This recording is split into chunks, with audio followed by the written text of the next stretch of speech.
slavery is probably the world's second oldest profession. It has been experienced by nearly every culture and society in history, and the West African transatlantic slave trade seems to be the only version that is taught or even discussed. However, the East African slave trade conducted by the Muslims lasted much longer and saw more human beings sold into slavery than any other location in history, beginning in the late 8th century. It has been estimated that during this period, at least 18 million Africans were captured and sold by the Arab Muslims who dominated North and East Africa, and the practice still exists today in the shadows. One man became legendary in this business during the 19th century. Who was Tipu Tip? What was his claim to fame? How did he become so wealthy? Hello, I'm Colin Heaton, a veteran of the United States Army and Marine Corps, former history professor, book author, and welcome to this episode of Forgotten History.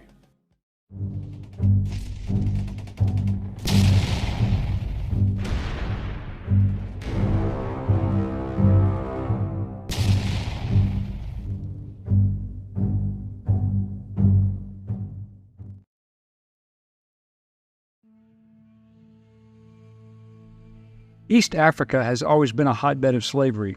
The coastal ports of modern-day Tanzania, Somalia, and Kenya supplied the human cargo taken from the African interior and exported all over the Middle East, Arabian Peninsula, Persia, which is modern-day Iran, the Indian Ocean islands, and the Indian subcontinent. The island of Zanzibar was the largest slave trading post in history, eclipsing the West African slave ports in modern Guinea, Sierra Leone, Ivory Coast, Senegal, Gambia, Benin, and Togo. One man became the greatest slave trader in the history of the region, and the second greatest in all of history next to Mansa Musa of Mali. His name was Tipu Tip, and he was believed to have been born in 1832 on the island of Zanzibar, and his birth name was Hamad bin Muhammad bin Juma bin Rajab el Murjibi, and he was a Swahili Zanzibar slave owner and slave trader to European colonists. His nickname, Tipu Tib or Tip, which in Swahili means the gatherer together of wealth.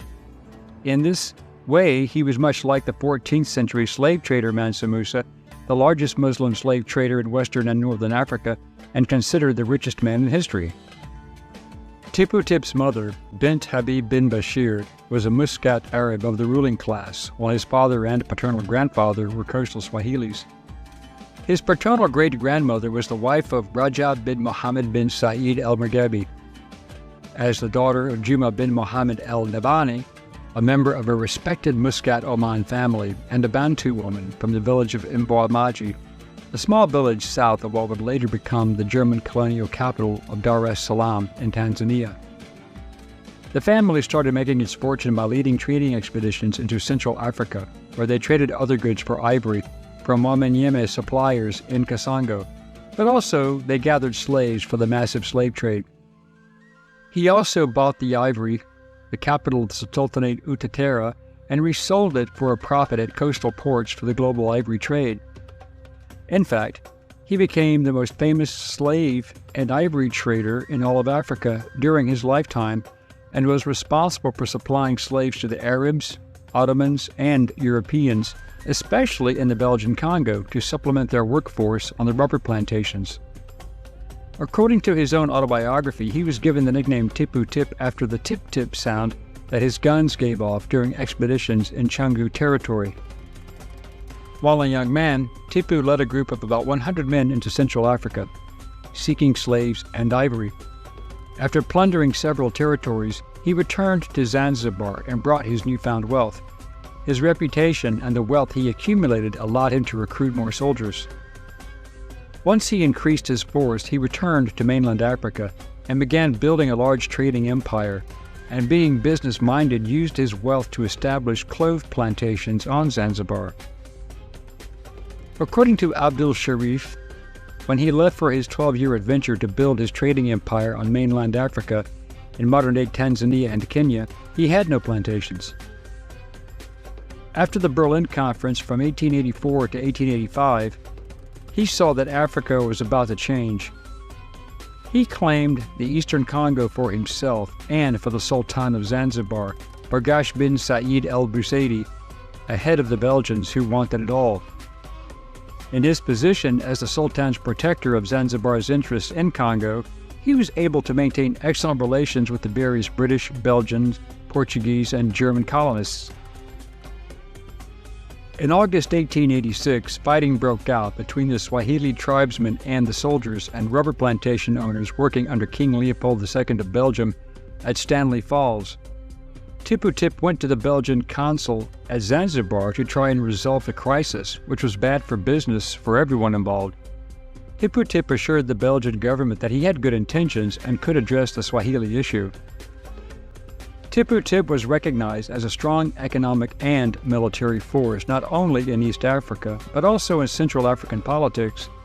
As the Europeans began moving into their new colonies, he could see, by 1886, that the balance of power in the region was shifting. Tipu Tip was not just a slave owner and seller, he was also a businessman with many interests, but he was also a diplomat. He knew that he had to maintain good relations with the Europeans to continue doing business. By 1895, his businesses had grown into 7 plantations, and he owned over 10,000 slaves. He also assisted several white European explorers and led expeditions deeper into Africa, including being the guide for both Scottish missionary David Livingstone and Sir Henry Morton Stanley. Some of Tipu's supporters saw the Europeans as a growing threat to be dealt with, not a collective to do business with. In 1886, while Tipu Tip was in Zanzibar on business, tensions exploded between his fort at Stanley Falls and the smaller fort led by Captain Walter Dean and Lieutenant Dubois in the Congo Free State. As the story goes, Tipu's men who garrisoned the Stanley Falls fort alleged that Captain Dean had stolen a slave woman from an Arab officer stationed there. Dean's defense was that the girl had fled to him after being abused by her master, and that he had only offered her refuge. Without orders, Tipu's men attacked the fort, and after a 4-day siege, the European defenders abandoned the fort after they ran out of ammunition. The situation was not well received in Leopoldville, but it was decided that the Free State would not retaliate. After all, a war would interrupt the harvesting of rubber in what was already a brutal slave labor environment, and the Belgians needed slaves and Tipu provided them. The Belgians feared that if war broke out, their local slaves already suffering abuse would join the opposing force and revolt against them.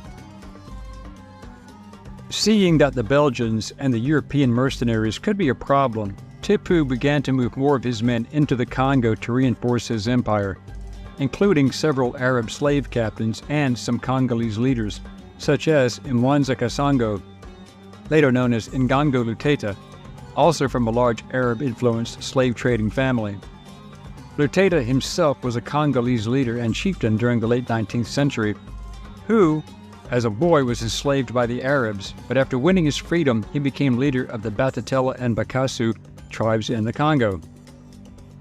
During this period, Luteta and Tipu Tip had entered into a business arrangement, and estimated numbers of the slaves they jointly captured and sold range from 50,000 to over 100,000. Tipu was recommended by Stanley to be appointed as governor of the Stanley Falls district, and including that into his growing empire within the Congo Free State. This was due to the start of the Congo-Arab War in 1887. This conflict was extremely brutal, even by European standards. Although the war started as light skirmishes along the border, the heavy fighting only lasted from 1892 to 1894, and it was fought in the Congo Basin, where the Arab slavers found themselves in competition with the Belgians over the control of ivory and slaves. Then there was another problem. King Leopold II had made promises to end slavery in this area of Africa in order to obtain sanction for his Congo Free State Regency during the Berlin Conference. Leopold may have had good intentions, but his force publique in requiring rubber harvesting quotas had no intention of halting the use of slaves, which were free labor. Tipu Tip supplied these slaves due to the Belgians paying top prices, cutting the Arab slavers out of the deal. Once the world became aware of the terrible activities in the Congo, Leopold turned against his previous allies in what was presented as a Christian anti-slavery crusade. This was only done for public perception because, ironically, the influx of slaves continued. However, pragmatism being paramount, King Leopold and Sultan Bargash bin Said of Zanzibar agreed to appoint Tipu Tip as the new governor, and he accepted the new assignment. Tipu Tip would still supply slaves to the Belgians, as well as a force of soldiers, while Luteta switched sides and joined the Congo Free State. During this time, Tipu Tip agreed to lead the expedition to rescue the German-born Ottoman governor of Equatoria, Emin Pasha, which today is known as South Sudan and was part of the Ottoman Empire. Governor Pasha and his delegation had been stranded in the Bahr el Ghazal area due to the Mahdi uprising in Sudan. Tip decided to take his relief expedition along with Stanley, taking the fastest route as they traveled back to the Upper Congo. Their route was by boats along the Atlantic coast and then up the Congo River. The relief expedition was a disaster, as attacks and disease wiped out many of his force. Most of the losses were due to tribal attacks, and Stanley, who was in de facto command, put the blame for the failure on Tipu Tip. Due to the weak Belgian military presence and their reliance upon other European mercenaries, as well as other blacks recruited from outside the region to maintain order, Tipu's son Sifu bin Hamid and a trader known as Rumaliza routed the Belgians and took total control of the ports and trade routes in the area around Lake Tanganyika. However, Rumaliza considered Tipu's deal with the Congo Free State somewhat treasonous, and he abandoned his deal with the Congo Free State and swore loyalty to the Zanzibar Sultan Bargash bin Said, who still supplied Arabs with slaves and ivory. Many of the black soldiers in the Force Publique were in fact men who Tipu Tip supplied from his own forces, and they were considered reliable, skilled, and ruthless, which served the Belgians well. They also gathered slaves. Tipu Tip returned to Zanzibar in 1890 and retired in ill health, so his son, Sefu, carried on the war to expand their holdings. While in retirement, Tipu Tip wrote his autobiography, becoming the first example of this type of literary genre in the Bantu Swahili language. Dr. Heinrich Broda, who knew him in Zanzibar, transcribed the manuscript into Roman script and into German. It was later translated into English and published in Britain in 1907. Tipu Tip, the slave trader, ivory trader, governor, and mercenary leader, died on June 13, 1905 of malaria in his home in Stone Town, Zanzibar. Thank you for watching Forgotten History. Please click like, subscribe, and share. Send us comments and show ideas, and we will get back to you as soon as possible. Until next time.